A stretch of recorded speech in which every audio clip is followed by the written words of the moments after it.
নমস্কার বন্ধুরা, আপনারা সবাই কেমন আছেন? আশা করছি আপনারা সবাই অনেক ভালো আছেন। এখন আপনারা দেখছেন ভুতুড়ে ডায়েরি 01, সাথে আছি আমি সালমা। তো আজকে আমি একটা আপনাদের সাথে গল্প শেয়ার করতে চাই, প্রথম পর্ব। তো চলুন বেশি কথা না বাড়িয়ে গল্পটা শুরু করা যাক। গল্পের নাম হলো ভুতুড়ে কলমের কাহিনী। কলকাতার এক পুরনো বইয়ের দোকান ছিল কলেজের পাশে। দোকানটা ছোট হলেও সেখানে অনেক পুরনো বই, ডায়েরি আর অদ্ভুত জিনিস পাওয়া যেত। একদিন বিকেলে আরিফ নামে এক কলেজের ছাত্র সেখানে গেল। সে গল্প লিখতে খুব পছন্দ করত। দোকানের এক কোণে তার চোখ পড়ল একটি পুরনো কালো ফাউন্টেন পেনের ওপর। কলমটা দেখতে খুবই সুন্দর, কিন্তু একটু অদ্ভুত। মনে হচ্ছিল যেন অনেক পুরনো। দোকানদার বলল, এই কলমটা অনেক দিন ধরে এখানে আছে, কেউ নিতে চায় না।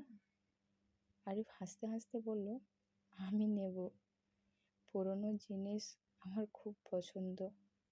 সে খুব কম দামে কলমটা কিনে বাড়ি নিয়ে গেল। সেদিন রাতেই আরিফ গল্প লিখতে বসলো, কিন্তু আশ্চর্যের বিষয়,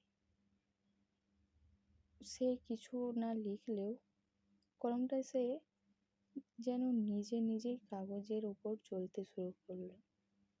কাগজ ধীরে ধীরে লেখে উঠল, আজ আমি আবার ফিরে এসেছি। আরে ভয় পেয়ে গেল, সে হাত সরিয়ে নিল। সে অসমাপ্ত গল্প লিখতে লিখতে মরে যায়।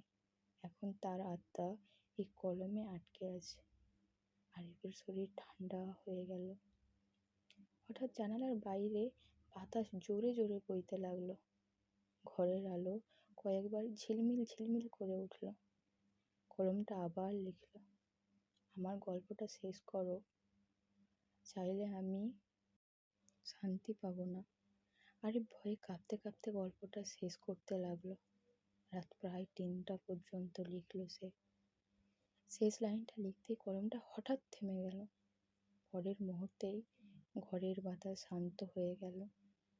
পরদিন সকালে আরিফ দেখলো কলমটা টেবিলে আছে, কিন্তু রংটা যেন ফিকে হয়ে গেছে। সে আবার লিখতে শুরু করলো, কিন্তু এবার কলমটা আর চলল না। শুধু ডায়েরির শেষ পাতায় ছোট্ট করে লেখা ছিল, ধন্যবাদ, এখন আমি মুক্ত। তো বন্ধুরা, এই গল্পটা আজ এতটাই। কাল আবার পার্ট 2 নিয়ে আসবো। আপনাদের এই পার্টটা কেমন লাগলো অবশ্যই কমেন্ট করে জানাবেন। ভিডিওটা ভালো লাগলে লাইক, কমেন্ট, শেয়ার করবেন। আর এরকম নিত্য নতুন ভিডিও পেতে আমার চ্যানেলটি সাবস্ক্রাইব করে রাখুন, সাথে সাথেই নোটিফিকেশান পাওয়ার জন্য।